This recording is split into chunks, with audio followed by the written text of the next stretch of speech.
With corporate social responsibility on the rise, adding coaching to your menu of services could fare to be a lucrative pivot for some social workers. Let's get into it. Welcome back to the Social Work Entrepreneur Academy. Thank you for joining me. Now, today we're going to talk about transitioning from therapist to coach, which is a question I got quite often last year when I was teaching about digital businesses. And so, if you are a social worker who is looking to transition from doing therapy to offering coaching, then this training is for you. And so, let's get into coaching versus therapy. Now, these are two different populations that coaching and therapy serve. And so I always like to tell my clients that coaching is for people who are mentally well. So these are going to be people who are not dealing with any type of diagnosable condition at the moment, anybody who's not dealing with any type of adverse behavioral health issues, right? And so these are going to be people who are mentally well. Then you have therapy, which is really great for people who are mentally unwell. So, this might be people who are dealing with some emotional dysregulations. They might be dealing with some behavioral imbalances or emotional imbalances. They might be dealing with some functioning issues, right? They might be dealing with relationship issues, such as maintaining and establishing healthy relationships, right? And so, people who need therapy are typically dealing with things that they need to get through before they get to that place where they are mentally well. So if you think about Maslow's hierarchy of needs, those people at the very top of that pyramid who are wanting or desire to self actualize are typically going to be the people who are mentally well. They've gone through all of the things on the lower part of that pyramid, they've conquered those things, and now they're at a place where they're mentally well and they have some future driven goal. So these two populations are very different. And the reason why I bring this up is because I was in a group of social workers and someone got into the group who's not a social worker. She called herself a trauma coach, and so some of the social workers started questioning her training and her education in that area. And basically, she said, I don't have any formal training or education. I dealt with a traumatic issue. I got therapy. I was healed from my trauma, and now I help other people. But she does not have that clinical background.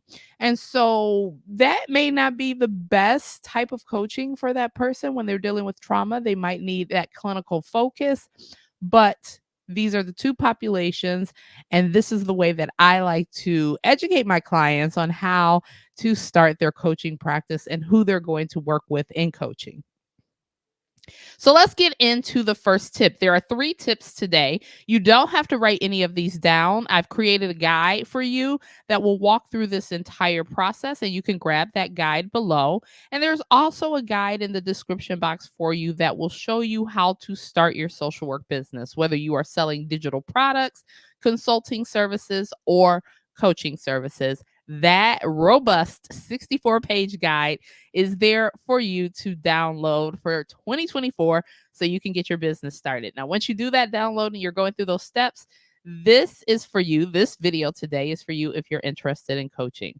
Now, we're not going to talk about how to start your coaching practice. We're going to talk about how to transition from what you're currently doing to coaching. And so, my first tip is you need to make a mindset shift.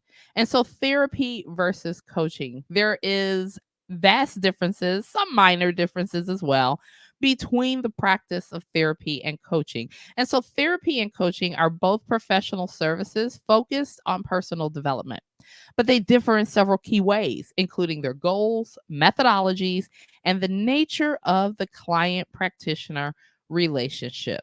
And so, why is this the case?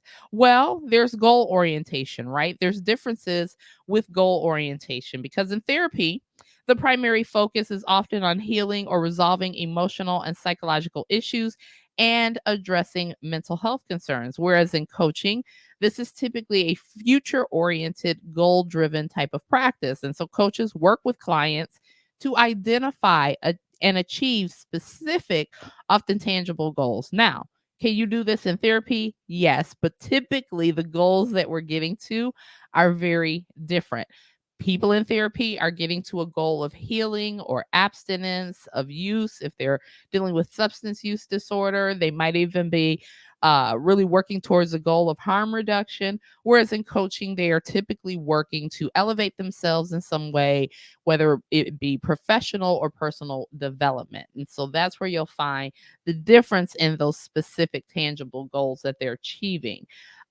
There's also the nature of the relationship. And so therapy has a therapy client relationship that's rooted in the therapeutic alliance. And so this, is where we as therapists provide a safe and confidential space for clients to explore their thoughts and emotions. Whereas in coaching, the relationship is often more collaborative. Now, you do find collaborative relationships in therapy, but again, there's nuanced detail because in coaching, that collaborative relationship looks very different. Coaches work alongside their clients as partners, offering support, guidance, and accountability. They also offer advice, which is typically something you do not find in therapy. Now there's also the time frame. And so therapists will have an open-ended time frame with their clients, right? The duration of therapy can vary with therapy because it may continue until the client feels that they've achieved their therapeutic goal, right? With coaching engagements are typically much more time limited. Now, again, you do find this in therapy. If you're doing solution focused, if you are doing brief therapy, right? Those might only be 6 to 8 weeks, but that's not typical in therapy. Typically, it is very open ended. There's no date designated as the end date, right? Whereas coaching, you could come in and easily say, this is a 12-week program, and there's a hard stop at those 12 weeks.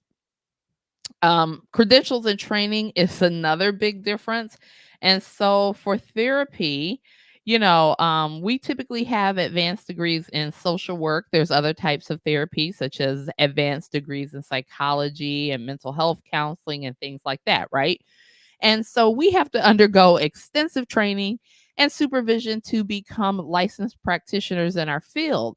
Whereas in coaching, well, not so much. There are a variety of coaching certifications available, and coaching is a more diverse field with a range of educational backgrounds. And this it means that coaches have expertise sometimes in a very specific area, but just know there's no universally standardized licensing process for coaches. This is why you can have someone who heals from their trauma and then thinks, I'm going to be a trauma coach. Not knocking what she's doing. I'm just saying. I'm just saying. There's approach and techniques. And so therapists often use a variety of therapeutic approaches, including psychoanalysis, cognitive behavioral therapy, motivational interviewing. And the focus is on understanding and resolving internal conflicts, whereas coaching utilizes also a range of tools and techniques, often drawing from positive psychology, goal setting, and skill building methodologies. And so the emphasis is on moving the client forward and facilitating their personal and professional growth. And then the scope of the issue addressed in therapy. This is well suited for addressing a broad range of mental health issues, emotional challenges, and psychological disorders, right? Whereas coaching is designed to address a specific area of a person's life, such as their career, relationships, or personal development. And so while coaches may explore certain psychological aspects, they don't diagnose or treat mental health disorders. Okay, so we're at the second tip, which is you must decide your coaching style. And so, a therapist transitioning to coaching must choose their coaching style to align with their strengths and the client's needs effectively. For social workers, understanding your style is crucial as it guides your approach, ensuring you provide targeted, appropriate guidance that maximizes client growth and goal achievement. So let's look at the two coaching styles. There is transactional coaching versus transformational coaching. And as you can see in the photo here, you have a bee pollinating a flower, which is very transactional, right? But under the other photo, we have a caterpillar turning into a butterfly, which is very transformational. And so these photos really illustrate the differences between the two coaching styles. However, both are very important, both are very necessary, and both are achievable, right? And so, transactional coaching is a coaching approach that focuses on specific, measurable goals and tasks. It is rooted in a give and take relationship between the coach and the individual being coached. The coaching process involves identifying and addressing specific issues, setting clear objectives, and working towards achieving those objectives through practical steps and actions. And so, this is characteristics of transactional coding or coaching are it is goal oriented. So it emphasizes achieving specific predefined objectives. It's task focused. It concentrates on improving performance in specific tasks or areas. It's feedback driven, involves regular feedback and adjustments based on progress. And then there is a short term perspective, primarily concerned with immediate results and outcomes. And so when you look at a health and wellness coach could easily use transactional coaching, right? Especially if they are focused on the fitness portion of health and wellness, right? Because fitness is very goal oriented, is very task focused, right? You have to do certain exercise to achieve the desired outcome, right? So if you're trying to get bigger arms or bigger legs or overall body, right? There's different tasks that you have to do to achieve those outcomes. Feedback driven, heavy feedback driven in the fitness area, right? Because people need to check your form. They need to make sure you're doing it right. No sense in doing an exercise if your form is wrong. It's not going to do anything for you. So again, and then there's a short-term perspective typically with the physical fitness portion of coaching, right? Primarily concerned with immediate results and outcomes. Typically, when people get to the outcome that they want to with their fitness goals, they're no longer getting that personal training or coaching that they need for the fitness stuff. Then we have transformational coaching. And so this is an approach that goes beyond specific goals and tasks. Transformational coaching is aiming to facilitate personal and profound change in individuals. It involves a holistic view of the person being coached, focusing on self discovery, personal growth, and the development of new perspectives and beliefs. Transformational coaching often explores values, purpose, and the underlying mindset that influences behavior. And so here are some characteristics of transformational coaching. It's a holistic approach. It addresses the whole person and their overall development. It's growth oriented, focuses on personal and professional growth over time. It's self discovery and encourages individuals to explore their values, belief, and purpose. And there's a long term perspective, right? Recognizes that meaningful change takes time and continuous effort. And so, if you're going back to that health and wellness coach, you might see this more on the nutrition and overall adaptation of a healthy lifestyle, right? Coaching them on adopting a healthy lifestyle and healthy nutrition habits. That is more usually more a holistic approach. It's a growth oriented approach, right? Because it just takes time. It takes time to unlearn eating habits and things that you've done to adopt new ones, right? To adopt a new type of diet that will help you on your journey, right? And so you might find this as far as transformational coach. In addition to that, it might be a transformation that the person has to make themselves, right? For example, it was a transformational thought when I stopped binge eating. I used to deal with binge eating disorder, and it was due to being essayed when I was 13, right? And I had to deal with that, and it took a lot of work. Now, that was a trauma issue, right?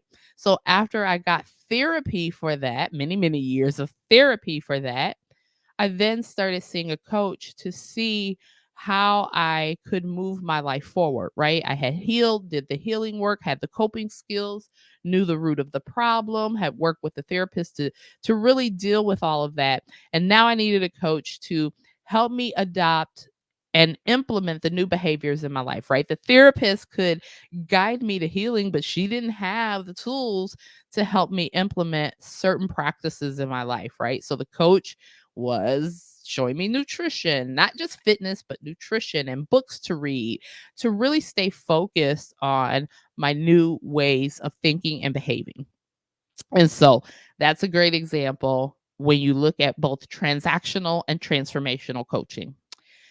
Let's get into the third tip, which is educate yourself on the various coaching niches. Now, today in this video, we're going to cover 5 niches. However, in the guide that I've created for you, there's a total of 50 that I talk about. And so that's 45 additional niches in addition to the 5 we're going to cover in this video. So be sure to go ahead in the description box and grab that guide. Also, make sure you like this video so more social workers can see how they can transition from a therapist to a coach, and share this video so you can, yeah, listen, sharing is caring. So let's look at 5 of the top niches out there. So you have life coach. This helps individuals set and achieve personal goals, fostering overall well-being and life satisfaction. You have a public speaking coach. I had one of these coaches. And public speaking coaches guides people in improving public speaking and presentation skills. You have a career coach, guides individuals in navigating their career paths, making career transitions, and finding fulfillment in their work. You have diversity and inclusion coaches. So these coaches guides organizations in fostering diversity, equity, and inclusion. You have a college admissions coach. And so they assist students in the college admissions process, including application and interview preparation. And so these are merely 5 niches that are in the coaching industry. But again, in the guide, I've given you 50 niches. There are way more than 50 coaching niches. Let's just understand this. But I gave you those 50 to spark some creativity in your mind about what type of coach you would like to be. What are you coaching people on, right? Start to think about that. But that's all we have for you today. Thank you so much for joining me for this training. Grab the guide. And until next time, this is your girl Michelle saying, stop waiting. The time is now. Start your social work business. Bye for now.